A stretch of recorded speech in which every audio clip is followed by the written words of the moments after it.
Olá, empoderadas! Para finalizar o ano, eu gostaria que vocês pudessem refletir como está a sua relação com o seu corpo e como esta relação tem afetado a sua sexualidade.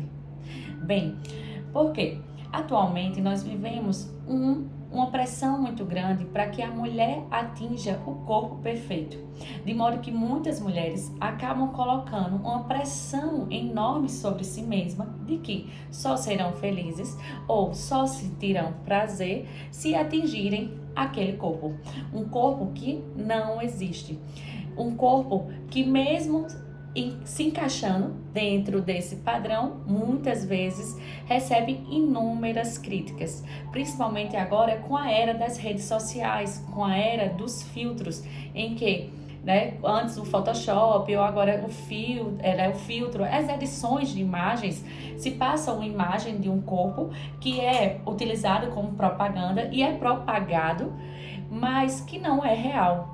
E aí quando algumas mulheres que são consideradas com corpo padrão são vistas na vida real, com pequenos detalhes são criticados como se estivessem fora de forma. Eu não sei se vocês se lembram que uma vez a Anitta foi criticada porque em um dos clipes apareceu celulite, né? Quem não tem celulite? A Paola Oliveira, que é rainha, né, de roda de samba, de escola de samba, foi criticada recentemente por estar fora de forma. Dê uma olhadinha no corpo de Paola Oliveira, como está fora de forma. Né? Talvez justamente porque isso é propagado um corpo ideal com edições e na vida real, quando é visto ali sem essas edições, não é bem daquela forma e causam um grande impacto. Então, é importante que você reflita com quem, né, que corpo você quer atingir, né?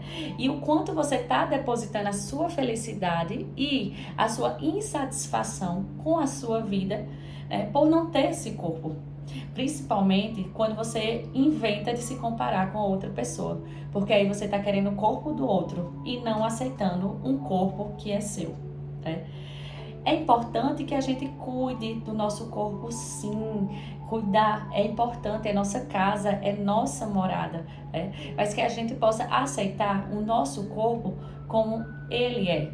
E se a gente ficar insatisfeita com algo, que sim, a gente possa se submeter a algum procedimento estético, algum procedimento cirúrgico, mas com moderação.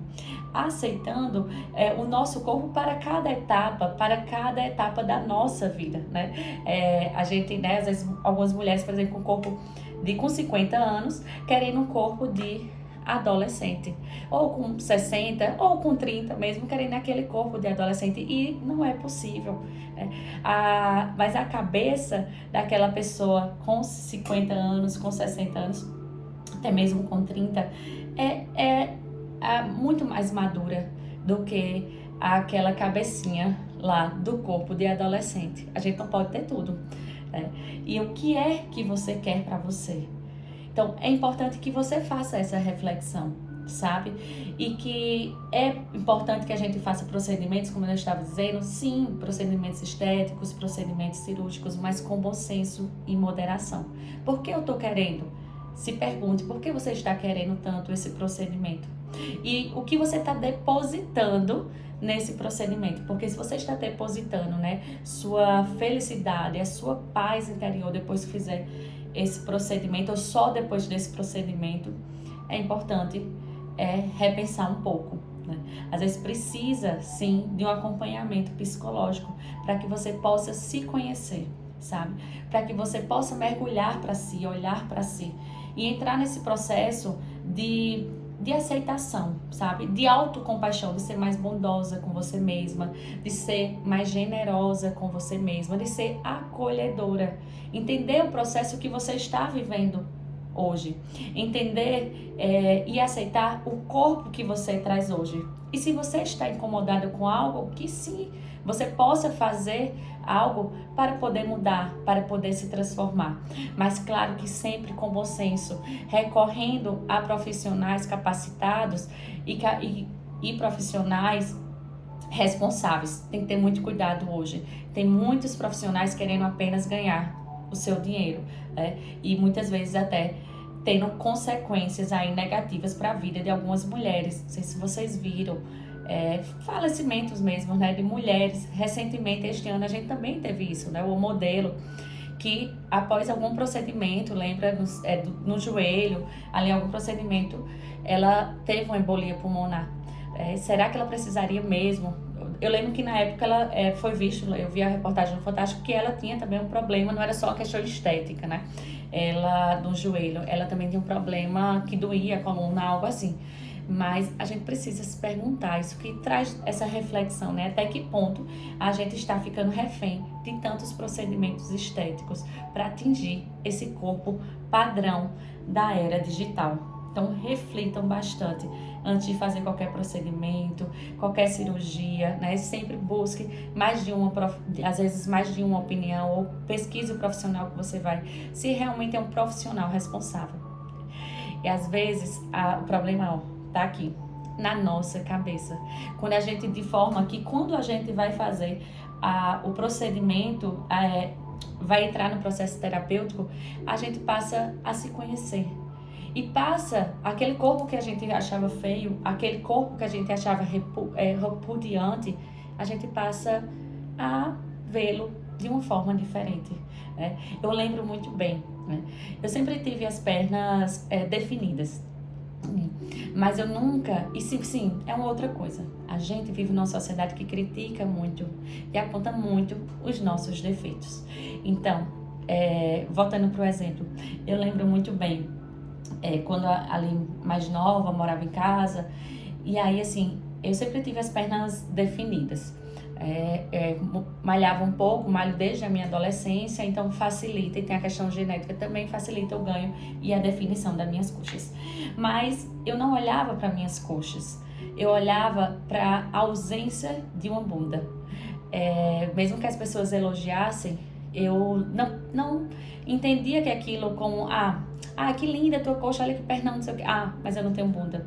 Mas eu não tenho bunda, porque nós somos assim, né? Nós somos educadas para ser assim, para ver, infelizmente, a parte negativa. E sim, e tinham muitas pessoas que criticavam, muito, inclusive mulheres. Belle, tu nem tem bunda, eita, Belle, tá faltando bunda aí. De modo que eu me introjetava isso, né? Ouvindo de um outro, eu não tenho bunda, ou minha bunda não tá naquele padrão. Até que um dia, né, eu fazendo análise ali, trabalhando muito essa questão da autoaceitação, da aceitação do meu corpo, da minha baixa autoestima que eu tinha na época. E aí, após a terapia, eu, em um certo dia no espelho, teve algum momento lá que teve um insight, que é justamente a terapia, ela vai meio que tirando nossos véus. É como se a gente tivesse vários véus em frente aos nossos olhos. E aí, em algum momento da terapia, um dos véus caiu. De modo que, quando eu me olhei no espelho, eu vi uma bunda, sabe? E é uma bunda que sempre estava ali. Só que eu tinha tanta crença de que eu não tinha bunda, que eu não via. Mas naquele processo da terapia eu passei a perceber uma bunda até bonitinha. Mas né? E aí eu passei a ter um pernão e tinha. Ainda confesso que eu não achava ainda que era uma bundona, não. Mas tinha uma bunda, porque antes eu não via nem bunda, né? E eu passei a ver uma bunda. Mas, porque foi no processo da terapia, quando eu passei a trabalhar a minha cabeça e ver, né, que o meu corpo era bonito e que eu precisava fazer as pazes com este meu corpo. Porque muitas vezes a gente repete tanto aquele defeito ou aquele incômodo que a gente tem, que a gente passa a transparecer e repetir isso para as outras pessoas, sabe? Quando a gente tá com baixa autoestima, as outras pessoas até percebem, né? E às vezes a gente passa a se colocar numa posição de não valorização, de modo que o outro passa a nos tratar daquela forma que a gente se coloca, né? Então, de que modo você está se tratando? De que modo você está permitindo que o outro te trate? Né? Tem um mandamento, geralmente eu não costumo falar de questão religiosa, não se trata de religião, mas assim, é um mandamento universal, né? Então vai ser do cristianismo, respeitando a religião que vocês têm, mas sempre me chamou muita atenção isso: amar ao próximo como a ti mesmo. E esse mandamento, né, o segundo mandamento ali de Cristo, né, acho que é Moisés, ele traz justamente, eu vejo que muitas pessoas levam, né, cristãos ali, levam esse mandamento ao pé da letra, de modo de amar demais o outro, mas esquecem de si mesmo. Então, algumas vezes, eu trago ali para consulta para fazer essa reflexão, né? Como está o teu amor por você? Você está amando o próximo como ama você mesma? Né? Não é que é só para se dedicar ao outro, é justamente colocar o outro igual a ti, né? Tratar você mesmo como você trata o próximo. Então, passem a se priorizar, passem a se amar, passem a aceitar o seu corpo. Uma reflexão, porque, por exemplo, você está acima do peso, você está impedida de sentir prazer, de ter desejo, ficar excitada e ter orgasmo? Não. Então, não se impeça disso porque você está incomodada com alguma região do seu corpo. Por causa que você está incomodada de alguma região do corpo, você pode perder de vivenciar experiências, né? Boas experiências. Então, faz um processo, sabe? De se olhar no espelho, tira a tua roupa, fica desnuda e tenta, todo dia, né? Olhar teu corpo inteiro, passar a admirar o teu corpo, esse corpo de mulher, esse corpo que você tem. Passa a olhar com mais admiração. Passa, quando vir, é difícil, é muito difícil que a gente geralmente é acostumado a olhar ali, ai meu bucho, ai minha, né? Não, passa a olhar teus olhos, teu nariz, tua boca, teu cabelo, teu ombro, teu olho, faz assim um scanner, né? Tua região íntima, faz um scanner no teu corpo e tenta olhar com admiração, sem críticas, sem julgamentos. Tenta acolher mais esse teu corpo e permitir que ele sinta prazer, né? E se você, como eu disse, está incomodada com algo, busque, coloca como meta ali para próximo ano, se cuidar mais. Sim, se você, a gente pode usar uma roupa que nos valorize, se arrumar, que sim, a gente tem aí a maquiagem, né? Tem o salão de beleza, a gente tem artifícios para nos deixar, né, ainda mais bonita. Mas faça aquilo que você se sente bem por você, sem se comparar com o outro. Porque quando você se compara ao outro, tá fadada a se sentir insatisfeita. Porque sempre você vai achar alguém que tem algo mais bonito ou algo melhor, tal. Não. Compare você com a sua versão anterior, tá? Pense nisso. E não deixe de buscar o seu prazer, o seu bem-estar por algum incômodo do seu corpo, tá? E se mesmo assim tá te causando muito sofrimento, busca terapia, busca, como eu disse, profissionais capacitados, especializados para te ajudar nesse processo de aceitação, para te viver em paz. Faça as pazes com seu corpo. Inicie 2024 com esta meta, tá certo? E é isso. Se você gostou desse vídeo, curta, compartilhe, se inscreva no meu canal do YouTube e um feliz 2024.